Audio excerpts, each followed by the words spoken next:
ಡಾಲಾಯ್ತ್ ಅವರ ಸಾರಥ್ಯದಲ್ಲಿ the Friday Times news. May 20ರಂದು ಬೀದಿ ವ್ಯಾಪಾರಿಗಳ ಕಾನೂನುಬದ್ಧ ಹಕ್ಕಿಗಾಗಿ ಜಿಲ್ಲಾಡಳಿತದ ಮುಂದೆ ಪ್ರತಿಭಟನೆ. ಜಿಲ್ಲಾಡಳಿತದ ನಿರ್ಲಕ್ಷ್ಯದಿಂದ ಬೀದಿ ವ್ಯಾಪಾರಿಗಳು ಸಂಕಷ್ಟದ ಸ್ಥಿತಿಯಲ್ಲಿದ್ದು, ಇದರಿಂದ ಬೇಸತ್ತು ಶಿರಹಟ್ಟಿ, ಮುಂಡ್ರಗಿ, ಲಕ್ಷ್ಮೇಶ್ವರ, ರೋಣ, ನರಗುಂದ, ಗದಗ್ ಸೇರಿದಂತೆ ಜಿಲ್ಲೆಯಾದ್ಯಂತ ಇರುವ ಬೀದಿ ವ್ಯಾಪಾರಿಗಳಿಂದ ಮೇ 20ರಿಂದ ನಿರಂತರ ಹೋರಾಟವನ್ನು ನಗರದ ಜಿಲ್ಲಾಡಳಿತದ ಮುಂದೆ ಮಾಡುತ್ತೇವೆ. ಸ್ಥಳದಲ್ಲೇ ಅಡುಗೆ ಮಾಡುತ್ತೇವೆ. ನಮಗೂ ನ್ಯಾಯ ಸಿಗುವವರೆಗೂ ಪ್ರತಿಭಟನೆ ಕೈಬಿಡುವುದಿಲ್ಲ. ಜಿಲ್ಲಾಡಳಿತಕ್ಕೆ ಮೇ 20ರವರೆಗೆ ಸಮಯ ನೀಡುತ್ತೇವೆ. ಅಷ್ಟರೊಳಗೆ ನ್ಯಾಯ ಒದಗಿಸದಿದ್ದರೆ ನಿರಂತರ ಪ್ರತಿಭಟನೆಯಿಂದ ಹಿಂದೆ ಸರಿಯುವುದಿಲ್ಲ ಎಂದು ಜಿಲ್ಲಾಡಳಿತಕ್ಕೆ ಹಾಗೂ ಕೌಶಲ್ಯಾಭಿವೃದ್ಧಿ ಇಲಾಖೆ ಅಧಿಕಾರಿಗಳಿಗೆ ರಾಜ್ಯ ಬೀದಿ ಬದಿ ವ್ಯಾಪಾರಸ್ಥರ ಸಂಘದ ಉಪಾಧ್ಯಕ್ಷ ಬಾಷಾಸಾಬ್ ಮಲ್ಸಮುದ್ರ ಎಚ್ಚರಿಕೆ ನೀಡಿದರು. ನಗರದ ಪತ್ರಿಕಾ ಭವನದಲ್ಲಿ ಶನಿವಾರ ಸುದ್ದಿಗೋಷ್ಠಿ ನಡೆಸಿ ಮಾತನಾಡಿದ ಅವರು, ಕರ್ನಾಟಕ ರಾಜ್ಯ ಬೀದಿ ವ್ಯಾಪಾರಿಗಳ ಜೀವನೋಪಾಯ ಅಧಿನಿಯಮ ಹಾಗೂ ಬೀದಿ ವ್ಯಾಪಾರಿಗಳ ನಿಯಂತ್ರಣ ಮತ್ತು ಸಂರಕ್ಷಣಾ ಕಾಯ್ದೆ 2014ರ ಪ್ರಕಾರ ಕರ್ನಾಟಕ ರಾಜ್ಯ 2019ರಲ್ಲಿ ಅಧಿಸೂಚನೆ ಹೊರಡಿಸಲಾಯಿತು.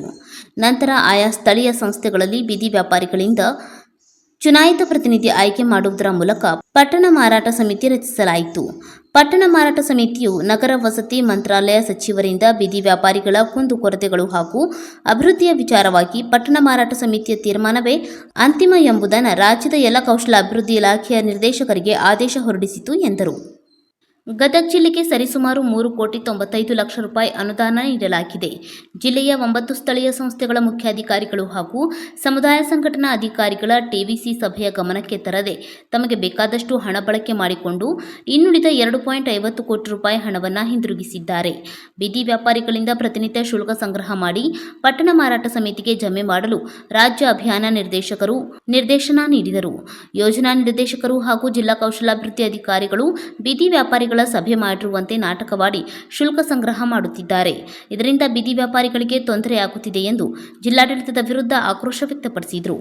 ಈ ಸಂದರ್ಭದಲ್ಲಿ ಬೀದಿ ವ್ಯಾಪಾರಿಗಳ ಜಿಲ್ಲಾಧ್ಯಕ್ಷ ಮಾರುತಿ ಸೋಳಂಕಿ, ಶಹರ ಘಟಕದ ಅಧ್ಯಕ್ಷ ಮಕ್ತುಮ್ ಸಾಬ್ ನರಗುಂದ್, ಜಹಾಂಗೀರ್ ಮುಳಗುಂದ್, ರಾಜು ರೋಣದ್, ರೇಣುಕಾ ಹತ್ತಿವಾಲೆ, ರಶೀದಾ ನದಾಫ್, ದಾದು ಮುಂಡ್ರಗಿ ಉಪಸ್ಥಿತರಿದ್ದರು. ಇವತ್ತು ಗದಗ ಜಿಲ್ಲಾ ಬೀದಿ ಬದಿ ವ್ಯಾಪಾರಸ್ಥರ ಸಂಘಟನೆ ವತಿಯಿಂದ ಈ ಒಂದು ಪತ್ರಿಕಾಗೋಷ್ಠಿಯ ವಿಶೇಷ ಸುದ್ದಿ ಏನಂದ್ರೆ, ನಾವು ಕಳೆದ ಡಿಸೆಂಬರ್ ತಿಂಗಳಲ್ಲಿ ಬೀದಿ ವ್ಯಾಪಾರಿಗಳ ಕಾನೂನುಬದ್ಧ ಹಕ್ಕನ್ನು ನಮಗೆ ಸಿಕ್ಕಿಲ್ಲ ಅಂಥೇಳಿ ಭಾಳ ದೊಡ್ಡ ಪ್ರಮಾಣದೊಳಗೆ ಜಿಲ್ಲಾಧಿಕಾರಿಗಳ ಕಚೇರಿಯ ಮುಂದೆ 9 ಸ್ಥಳೀಯ ಸಂಸ್ಥೆಗಳ ಎಲ್ಲ ಬೀದಿ ವ್ಯಾಪಾರಸ್ಥರು ಒಂದು ದೊಡ್ಡ ಪ್ರತಿಭಟನೆ ಮಾಡಿದ್ವಿ. ಆ ಪ್ರತಿಭಟನೆ ಒಳಗೆ ವಿಷಯ ಪ್ರಮುಖವಾದದ್ದು ಏನಂತ ಹೇಳಿದ್ರೆ, ಸರ್ಕಾರದಿಂದ ಬಂದಂಥ 66 ಆದೇಶಗಳನ್ನು ರಾಜ್ಯ ಕೌಶಲ್ಯ ಅಭಿವೃದ್ಧಿ ಇಲಾಖೆಯಿಂದ ಜಿಲ್ಲಾ ಕೌಶಲ್ಯ ಅಭಿವೃದ್ಧಿಗೆ ಬರ್ತಾವೆ. ಆ 66 ಆದೇಶದೊಳಗೆ ಒಂದು ಆದೇಶನೂ ಗದಗ ಜಿಲ್ಲೆಯೊಳಗೆ ಪಾಲನೆ ಮಾಡಿಲ್ಲ. ಅದರ ಪ್ರಮುಖವಾಗಿ ನಮ್ಮ ಸ್ಥಳೀಯ ಸಂಸ್ಥೆಗಳಿಗೆ ಸುಮಾರು 3,50,00,000 ರೂಪಾಯಿ ಅನುದಾನ ಬಿಡುಗಡೆ ಆಗಿದೆ. ಅದನ್ನು ನಾವು ಪ್ರಶ್ನಿಸಿ ಇಲ್ಲಿ ಇದನ್ನು ಯಾವ ರೀತಿ ಬಳಕೆ ಮಾಡಿದಿರಿ, ಈ ದುಡ್ಡನ್ನು ಬಳಕೆ ಮಾಡಬೇಕಾದ್ರೆ ಪಟ್ಟಣ ಮಾರಾಟ ಸಮಿತಿ ಸದಸ್ಯರನ್ನು ವಿಶ್ವಾಸಕ್ಕೆ ತಗೊಂಡು ಬಳಕೆ ಮಾಡಬೇಕು. ಇಲ್ಲಿ ಏನು ಮಾಡ್ಯಾರ ಅಂತ ಹೇಳಿದ್ರೆ, ಸುಮಾರು 1 ಕೋಟಿ ರೂಪಾಯಿ ಹತ್ತತ್ರ 9 ಮುನ್ಸಿಪಾಲ್ಟಿ ಒಳಗೆ ದುಡ್ಡು ಖರ್ಚು ಮಾಡ್ಯಾರ. 2.5 ಕೋಟಿ ರೂಪಾಯಿ ವಾಪಸ್ ಸರ್ಕಾರಕ್ಕೆ ಕಳಿಸ್ಯಾರ. ಇದು ಒಂದು ಕಡೆ ಆದ್ರೆ, ಇನ್ನೊಂದು ಕಡೆ ನಮ್ಮ ಅಭಿವೃದ್ಧಿ ಈ ರೀತಿ ಕುಂಠಿತ ಆಗೈತಿ ಅಂಥೇಳಿ ನಮ್ಮ ಬೀದಿ ವ್ಯಾಪಾರಸ್ಥರಿಂದ 2014ರ ಕಾನೂನು ಜೊತೆಗೆ 2019ರ ಅಧಿಸೂಚನೆ ಒಳಗೆ ಸ್ಪಷ್ಟವಾಗಿ ಉಲ್ಲೇಖ ಮಾಡೈತಿ. ನಾವು ನಮ್ಮ ವೆಲ್ಫೇರ್ ಅಮೌಂಟನ್ನು 10 ರೂಪಾಯಿನೋ 5 ರೂಪಾಯಿನೋ 20 ರೂಪಾಯಿನೋ ಏನೋ ನಗರಸಭೆ ಪಟ್ಟಣ ಮಾರಾಟ ಸಮಿತಿಗೆ ಕಟ್ಟಬೇಕಾಗಿತ್ತು, ಅದು ನಮ್ಮ ಅಭಿವೃದ್ಧಿಗೆ ಬಳಕೆ ಮಾಡಬೇಕನ್ನೋದನ್ನು ಈ ಆ್ಯಕ್ಟ್ ಒಳಗೆ ಸಂಪೂರ್ಣವಾಗಿ ಐತಿ. ಅದನ್ನು ತಾವು ತಕ್ಷಣ ಅನುಷ್ಠಾನಕ್ಕೆ ತೊಗೊಂಬರ್ರಿ. ಇಲ್ಲೇ ಮುನ್ಸಿಪಲ್ ಆ್ಯಕ್ಟ್ ಪ್ರಕಾರ ಇದನ್ನು ಹರಾಜು ಮಾಡಿ ಸಂತೇಕರ ಅಂತ ಒಂದು ಕಾನೂನು 2243 ಕಾನೂನು ಅಡಿ ಬೀದಿ ವ್ಯಾಪಾರಸ್ಥರಿಂದ ದುಡ್ಡು ವಸೂಲಿ ಮಾಡ್ತಾರೆ. ನಾವು ಅದನ್ನು ವಿರೋಧ ಮಾಡಿದಾಗ 9 ಮುನ್ಸಿಪಾಲ್ಟಿ ಒಳಗೆ ಇದಕ್ಕೆ ಜಿಲ್ಲಾಧಿಕಾರಿಗಳು ಎಲ್ಲೈತಿ ಇದಕ್ಕೆ ಆದೇಶ ಅಂತ ಕೇಳಿ ಒಂದು ರಾಜ್ಯ ಅಭಿಯಾನ ನಿರ್ದೇಶಕರಿಗೆ ಪತ್ರ ಬರೀತಾರೆ, ಸ್ಪಷ್ಟೀಕರಣ ಕೋರಿ ಒಂದು ಪತ್ರ ಬರೀತಾರೆ. ಇದು ಯಾವಾಗ ಬರೀತಾರೆ ಅಂತ ಹೇಳಿದ್ರೆ 4ನೇ ತಾರೀಕು 1ನೇ ತಿಂಗಳ 2024ರಾಗ ಮಾನ್ಯ ಕೌಶಲ್ಯ ಅಭಿವೃದ್ಧಿ ಇಲಾಖೆ ಅಭಿಯಾನ ನಿರ್ದೇಶಕರಿಗೆ ಬರೀತಾರೆ. ನಂತರ ಇದಕ್ಕೊಂದು ಸ್ಪಷ್ಟೀಕರಣ ಉತ್ತರ ಬರ್ತೈತಿ. ಈ ಏನು 2019 ಮತ್ತು 14ರ ಅಧಿಸೂಚನೆ ಹಾಗೂ ಕಾನೂನು ಪ್ರಕಾರ ಅಧ್ಯಾಯ 3 1ರಿಂದ 10ರ ಪೇಜಿನೊಳಗಿರುವಂಥ ಆ ಬೀದಿ ವ್ಯಾಪಾರಸ್ಥರ ಶುಲ್ಕ ಸಂಗ್ರಹ ಮಾಡಲಿಕ್ಕೆ ಆದೇಶ ಐತಿ ಅಂತೇಳಿ ಅವರೊಂದು ಸ್ಪಷ್ಟೀಕರಣ ಪತ್ರ ವಾಪಸ್ ಜಿಲ್ಲಾಡಳಿತಕ್ಕೆ ಬರೀತಾರೆ. ಇದರ ನಂತರ ನಾವು ಇದನ್ನು ಪ್ರಶ್ನಿಸಿ ನೀವು ಇದಕ್ಕೆ ಏನು ಕ್ರಮ ತಗೊಂತೀರಿ ಅಂದಾಗ ಮಾನ್ಯ ಯೋಜನಾ ನಿರ್ದೇಶಕರು 9 ಮುನ್ಸಿಪಾಲಿಟಿ ಚೀಫ್ ಆಫೀಸರ್ ಕರೆದು ನಮ್ಮ 9 ಮುನ್ಸಿಪಾಲಿಟಿ ಮುಖಂಡರ ಜೊತೆ ಒಂದು ಸಭೆ ಮಾಡ್ತಾರ. ಇದು 14/3/2024 ಒಂದು ಸಭೆ ಮಾಡ್ತಾರೆ. ಈ ಸಭೆ ಒಳಗೆ ಪ್ರಮುಖವಾದಂಥ ವಿಷಯಗಳು ಚರ್ಚೆ ಆಗ್ತಾವು. 2019ರಿಂದ 2023-24ರವರೆಗೂ ಏನು ದುಡ್ಡು ಬಂದೈತಲ್ಲ ಆ ದುಡ್ಡನ್ನು ಪೋಲ್ ಆಗೈತಿ ಅಂತ ಆರೋಪ ಐತಿ.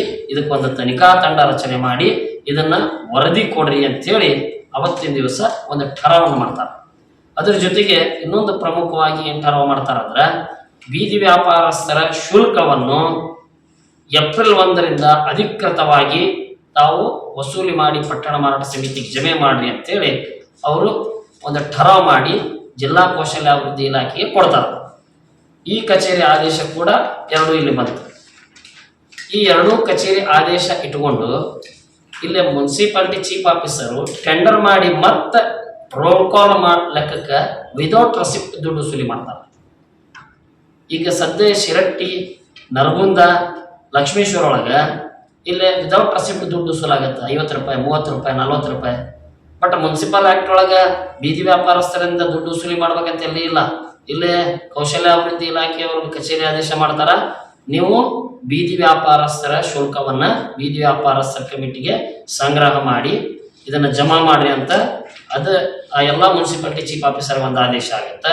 ಇವರು ವರದಿಯನ್ನ ಕೊಡ್ರಿ ಅಂತೇಳಿ ಮತ್ತೊಂದು ಏನು ಆದೇಶ ಆಗುತ್ತೆ. ಅಲ್ಲಿಂದ ಇಲ್ಲಿವರೆಗೂ ಯಾವ ತನಿಖೆನೂ ಆಗಲಿಲ್ಲ, ಯಾವ ಆದೇಶನೂ ಅನುಷ್ಠಾನಕ್ಕೆ ಬರಲಿಲ್ಲ. ಇವತ್ತ ಜಿಲ್ಲಾಡಳಿತ ಇಷ್ಟೆಲ್ಲ ದಾಖಲೆಗಳನ್ನ ಸರ್ಟಿಫೈಡ್ ಕಾಪಿ ನಾವು ಕೊಡ್ತೀವಿ. ಮುನ್ಸಿಪಾಲ್ಟಿ ಒಳಗೆ ಠರಾವ್ ಮಾಡ್ಯಾರ. ಠರಾವ್ ಒಳಗೆ ಯಾವುದೂ ಹಣಕಾಸಿನ ಒಂದು ಚರ್ಚೆ ಅಥವಾ ವಿಷಯನ ಮಂಡಿಸಿಲ್ಲ. ಬಟ್ ಕೋಟಿಗಟ್ಟಲೆ ದುಡ್ಡು ಖರ್ಚಾಗೈತೆ ಅಂತಾರ. ಹೆಂಗೆ ಖರ್ಚಾಯ್ತು, ಅದಕ್ಕೆ ಬಿಲ್ ಎಲ್ಲಿಂದ ಬಂದು, ಯಾರಿಗೆ ಮಾಡಿದ್ರಿ, ಯಾವಾಗ ಮಾಡಿದ್ರಿ ಅಂದ್ರೆ ಇವತ್ತಿಗೂ ಅದಕ್ಕೆ ಮಾಹಿತಿ ಕೊಡಾಗ್ತಾ ಇರಲಿಲ್ಲ.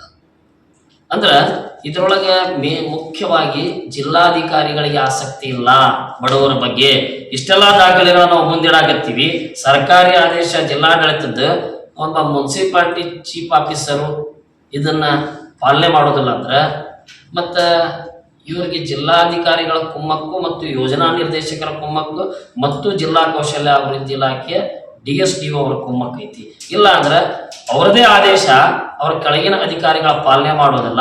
ಯಾವ ತಾರೀಕಿಗೆ ನೀವು ಶುಲ್ಕ ಸಂಗ್ರಹ ಮಾಡ್ರಿ ಅಂತಾರ ಆ ತಾರೀಕಿಗೆ ಟೆಂಡರ್ ಮಾಡಿ ಮತ್ತೆ ಬೇರೆದವರಿಗೆ ವಸೂಲಿ ಮಾಡಕ್ ಕೊಡ್ತಾರೆ ಅನ್ನೋದಾದ್ರೆ ಈ ಎಲ್ಲ ಸರ್ಕಾರಿ ದಾಖಲೆಗಳು ಇವತ್ತ ನಿರಾಸಕ್ತಿ, ಇದ್ರೊಳಗೆ ಏನಾದರೂ ಪವರ್ ಇಲ್ಲ, ಇದನ್ನ ಶಕ್ತಿ ಕಳ್ಕೊಂಡೈತೆ ಅಂದ್ರೆ ಇದ್ರೊಳಗೆ ಜಿಲ್ಲಾಧಿಕಾರಿಗಳಿಗೆ ಆಸಕ್ತಿ ಇಲ್ಲ. ಒಂದ್ ವೇಳೆ ಜಿಲ್ಲಾಧಿಕಾರಿಗಳಿಗೆ ಆಸಕ್ತಿ ಇದ್ರೆ ತಮ್ಮದೇ ಪತ್ರಕ್ಕೆ ತಮ್ಮ ಕೆಳಗಿನ ಸಿಬ್ಬಂದಿಗಳು ಕೆಲಸ ಮಾಡೋದಿಲ್ಲ ಅಂದ್ರೆ ಇವತ್ತು ಯಾರನ್ನು ಯಾಕೆ ಅಂತೇಳಿ ನೋಟಿಸ್ ಕೇಳಿ ಅವ್ರ ಮೇಲೆ ಯಾವುದೂ ಕ್ರಮ ಆಗಾಕತ್ತಿಲ್ಲ ಅಂದ್ರೆ ಅದಕ್ಕೆ ಇಲ್ಲಿ ಶೋಷಣೆ ಆಗಾಕತ್ತಿರೋದು ಫುಟ್ಪಾತ್ನಾಗಿರೋ ಬೀದಿ ವ್ಯಾಪಾರಸ್ಥರಿಗೆ, ಇಲ್ಲೇ ವಸೂಲಿ ಆಗಾಕತ್ತಿರೋದು ಗುತ್ತಿಗೆದಾರರಿಗೆ ದುಡ್ಡು. ಇವತ್ತ ಸಣ್ಣ ಸಣ್ಣ ಮುನ್ಸಿಪಾಲ್ಟಿಗೆ 1 ಲಕ್ಷ 2 ಲಕ್ಷ ರೂಪಾಯಿ 500 ರೂಪಾಯಿ 500 ಮಂದಿ ವ್ಯಾಪಾರಸ್ಥರಿಲ್ಲ, ಅಲ್ಲಿ 10 ರೂಪಾಯಿದಂಗೆ ವಸೂಲಿ ಮಾಡಿದ್ರೆ ಒಂದು ವರ್ಷಕ್ಕೆ 2 ಲಕ್ಷ 3 ಲಕ್ಷ ಕೊಡುದಿಲ್ಲ, 5 ಲಕ್ಷಕ್ಕೆ ಅದನ್ನ ಟೆಂಡರ್ ತಗೊಂತಾರ, 50 ರೂಪಾಯಿದಾಗ ರೊಕ್ಕ ವಸೂಲು ಮಾಡ್ತಾರ.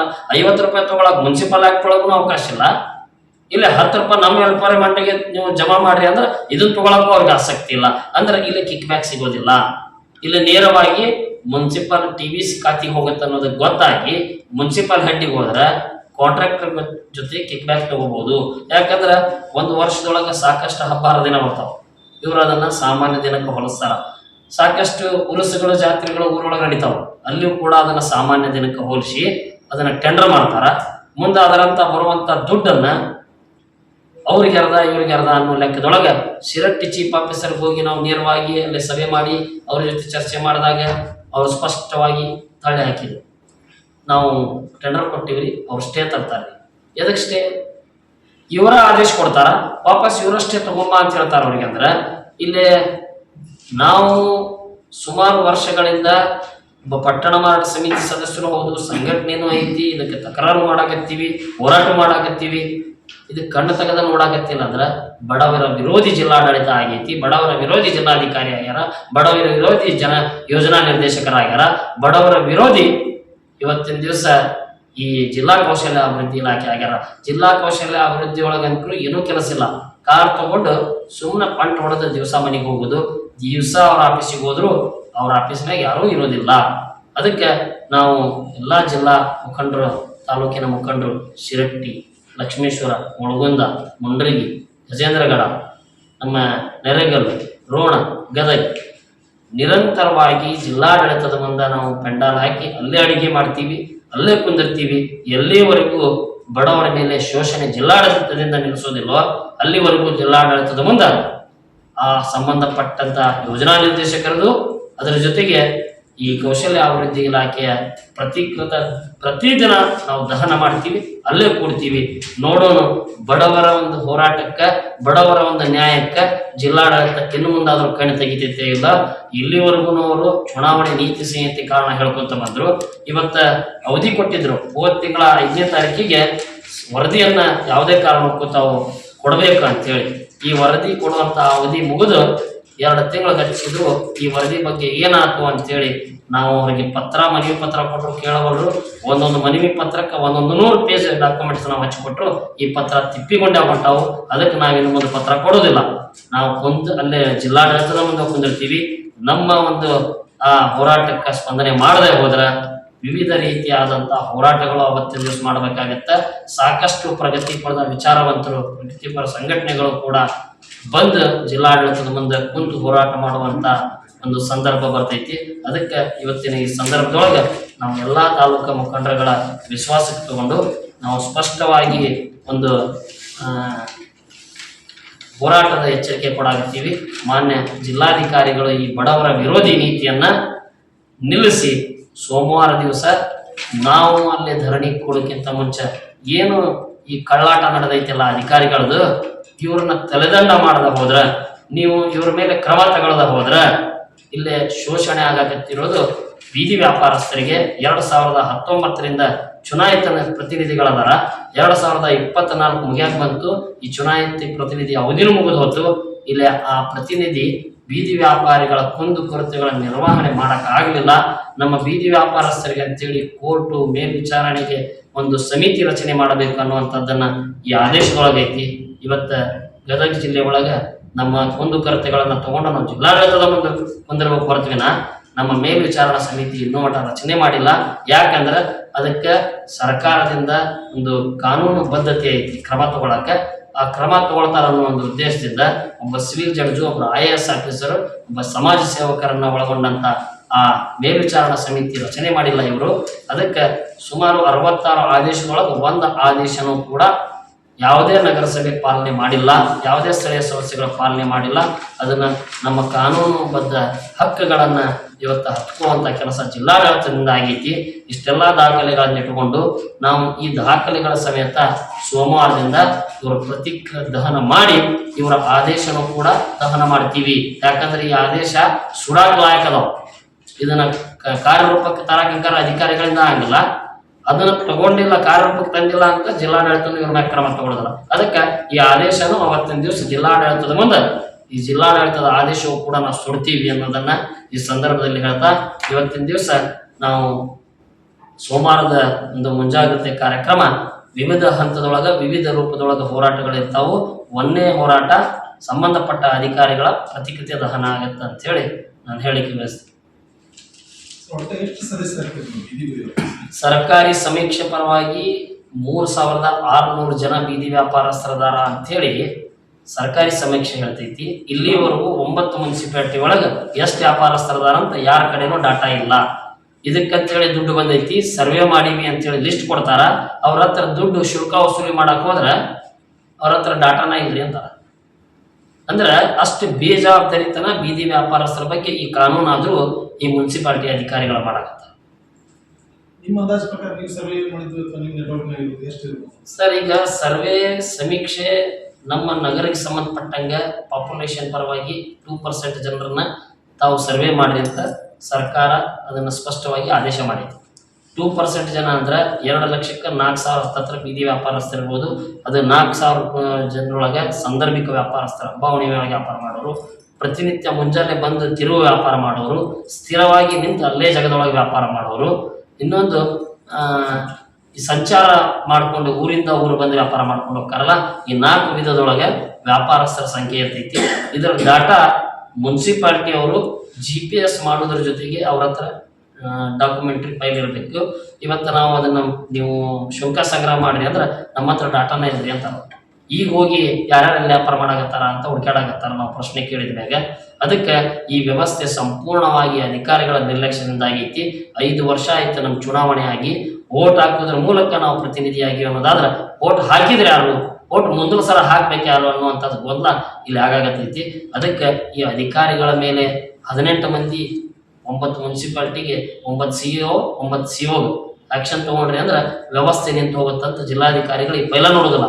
ಅದಕ್ಕೆ ಇವ್ರ ಮ್ಯಾಗ ಮಾನಿಟರಿಂಗ್ ಮಾಡುವಂತ ಯೋಜನಾ ನಿರ್ದೇಶಕರು ಮತ್ತು DSDO ಕೌಶಲ್ಯ ಅಭಿವೃದ್ಧಿ ಇಲಾಖೆ ಅದಾರಲ್ಲ, ಇವ್ರ ತಲೆದಂಡ ಆಗ್ಬೇಕು. ಅಂದಾಗ ಅವ್ರ ಕೈ ಕೆಳಗಿರೋ ಸರಿಯಾಗಿ ಕೆಲಸ ಮಾಡ್ತಾರೆ ಅನ್ನೋದನ್ನ ಈ ಸಂದರ್ಭದೊಳಗೆ ನಾವು ಹೇಳ್ತೀವಿ. ಅದು ವಿಶೇಷವಾಗಿ ನಮ್ಮ ವಿರುದ್ಧ ನಾವು ಯಾರ ವಿರುದ್ಧ ಹೋರಾಟ ಮಾಡ್ತೀವಿ ಅಂದ್ರೆ ಮೇಲಾಧಿಕಾರಿಗಳು, ಇವ್ರು ಇದನ್ನೆಲ್ಲ ಗೊತ್ತಿದ್ರು ಕ್ರಮ ತಗೊಂಡಿಲ್ಲ ಅಂದ್ರೆ ಫಸ್ಟ್ ಯೋಜನಾ ನಿರ್ದೇಶಕರ ತಲೆದಂಡ ಆಗ್ಬೇಕು. ಅಂದ್ರೆ ಮಾತ್ರ ಈ ಮುನ್ಸಿಪಾಲಿಟಿ ಒಳಗಿರೋ ಕಮಿಷನರ್ ತಮ್ಮ ಕೆಲಸ ಏನು ಅನ್ನೋದನ್ನ ಸರಿಯಾಗಿ ಮಾಡ್ತಾರೆ. ಎಲ್ಲರಿಗೂ ಗುರುತಿನ ಚೀಟಿ ಇದಾವಲ್ರಿ? ಈ ಗುರುತಿನ ಚೀಟಿಗೆ ದೊಡ್ಡ ಕರ್ಮಕಾಂಡ ಏನಾಗೈತಿ ಅಂದ್ರೆ 3 ವರ್ಷದಿಂದ ಆನ್ಲೈನ್ ಟೆಂಡರ್ ಕಾಲ್ ಮಾಡ್ಯಾರ ಈ ಪ್ರೊಕ್ಯೂರ್ಮೆಂಟ್ ಒಳಗೆ.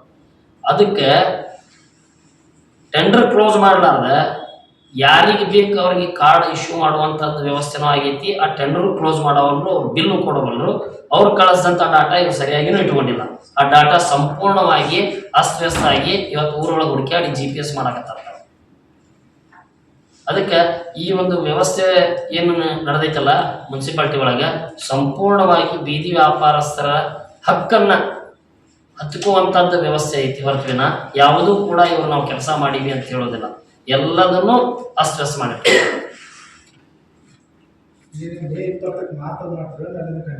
ಕಂಟಿನ್ಯೂ ಮಾಡ್ತೀವಿ ನಾವು ಎಲ್ಲಿವರೆಗೂ ಇವರ ತಲೆದ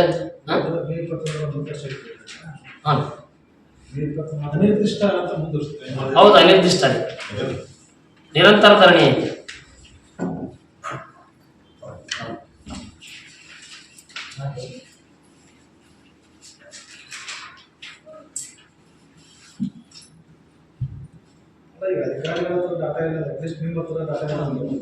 ಅಲ್ಲ, ನಮ್ಮ ಡಾಟಾ ಮ್ಯಾಗ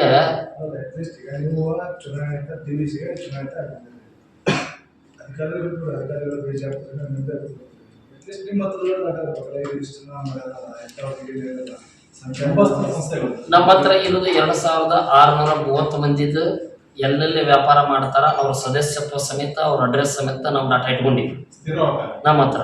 ಅವರ ಫೋಟೋ ಸಮೇತ ಸಂಚಾರಿ ವ್ಯಾಪಾರ, ಸ್ಥಿರ ವ್ಯಾಪಾರಸ್ಥರು, ಸಾಂದರ್ಭಿಕ ವ್ಯಾಪಾರಸ್ಥರು, ಕಿರು ವ್ಯಾಪಾರಸ್ಥರು 4 ವಿಧದೊಳಗೆ ನಾವು ಅವ್ರ ಯಾವ ವ್ಯಾಪಾರಸ್ಥರು ಅನ್ನೋದನ್ನ ಸದಸ್ಯತ್ವದೊಳಗೆ ಕಂಪ್ಲೀಟ್ಲಿ ಅವ್ರ ಬರ್ಕೊಂತೀವಿ ನಾವು. ಸಂಚಾರಿ ವ್ಯಾಪಾರಿನೋ ಸ್ಥಿರ ವ್ಯಾಪಾರಿನೋ ಸ್ಥಿರ ಮಾಡ್ತಿದ್ರೆ ಯಾವ ಜಾಗದೊಳಗೆ ಮಾಡ್ತಾನ ಲೊಕೇಶನ್. ಇವು ಗದಗ ಬಸ್ ಸ್ಟ್ಯಾಂಡ್ ಹತ್ರ ಇದ್ರೆ bus stand, Betageri bus stand ಹತ್ರ ಇದ್ರೆ ಬೆಟಗೇರಿ ಬಸ್ ಸ್ಟ್ಯಾಂಡ್, ಹಿಂಗೆ ಲೊಕೇಶನ್ ಸಮೇತ ಇದನ್ನ ನಾವು ಡಾಟಾ ರೆಡಿ ಮಾಡಿ. ಸ್ಥಿರ ವ್ಯಾಪಾರಿ ಒಂದು, 2ನೇದು ತಿರುವು ವ್ಯಾಪಾರಿ, 3ನೇದು ಸಂಚಾರಿ ವ್ಯಾಪಾರಿ, 4ನೇದು ಸಾಂದರ್ಭಿಕ ವ್ಯಾಪಾರಿ. ಹಬ್ಬ ಹುಣ್ಣಿಮೆ ಜಾತ್ರೆ. ತಿರುವು ಅಂದ್ರೆ ಊರೊಳಗೆ ಅಡ್ಡಾಡಿ ಮಾಡ್ತಾರೆ ಅವ್ರು ಎಲ್ಲ. ನಮ್ಮ ಗದಗ ಒಳಗನ ಹಣ್ಣು ತರಕಾರಿ ಹೂವ. ಸಂಚಾರಿ ಬೇರೆ ಊರಿಂದ ಬಂದು ವ್ಯಾಪಾರ ಮಾಡಿ ಮತ್ತೆ ವಾಪಸ್ ಊರಿಗೆ ಹೋಗ್ತಾರೆ.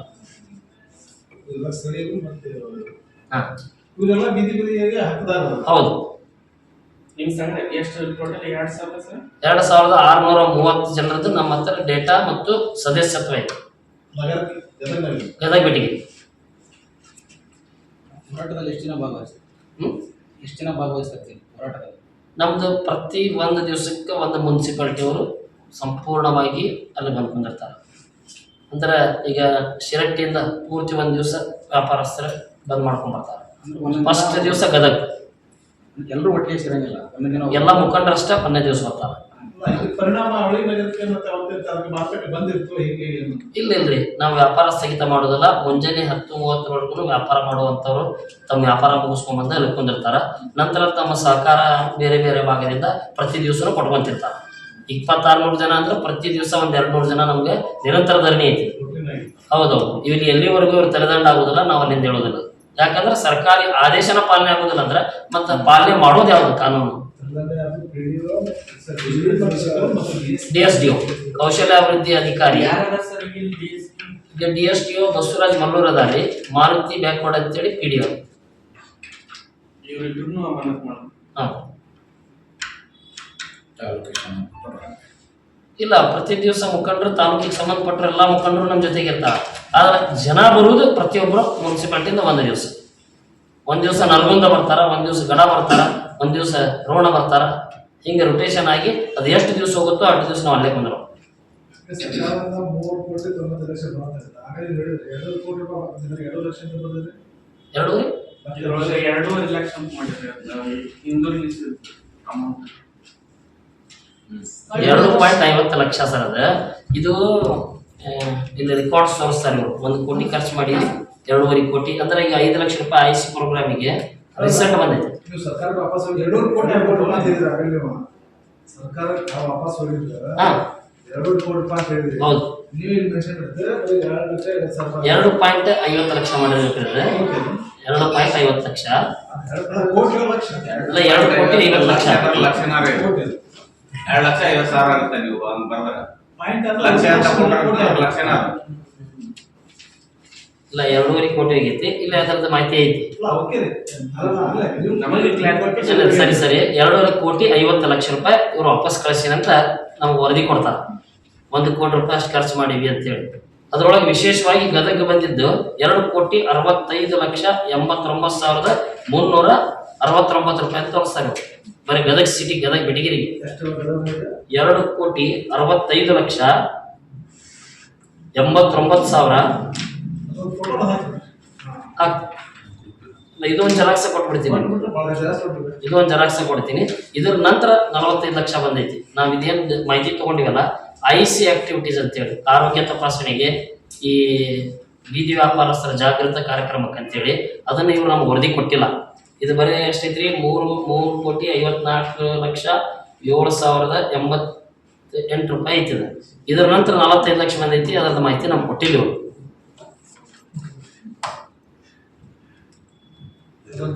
ಕೊಡ್ತೀವಿ.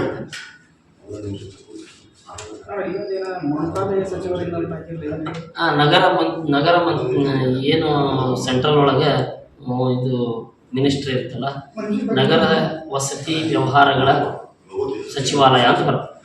ಆ ಸಚಿವಾಲಯದವರು ನೇರವಾಗಿ ಇದಕ್ಕೆ ಆದೇಶ ಮಾಡ್ತಾರೆ. TVCJ ಎನಿ ಪ್ರಾಬ್ಲಮ್ಗೆ ಸೊಲ್ಯೂಷನ್ ಮತ್ತು ಡೈರೆಕ್ಷನ್ ಪವರ್ ಡೆಲಿಗೇಷನ್ ಮಾಡ್ಬೇಕಾದ್ರೆ TVC ಇಂದನೇ ಆಗಬೇಕು. ಇದ್ರೊಳಗೆ ಮತ್ತೊಬ್ಬದ ಕಾರ್ಪೊರೇಷನ್ ಇಂದ ಆಗಲಿ ಅಥವಾ ಜಿಲ್ಲಾಡಳಿತದ ಹಸ್ತಕ್ಷೇಪ ಆಗಬಾರ್ದು. ತೊಂದರೆ ಐತಲ್ಲ, ಅಲ್ಲೇ ಫೈನಲ್ ಆಗುತ್ತೆ.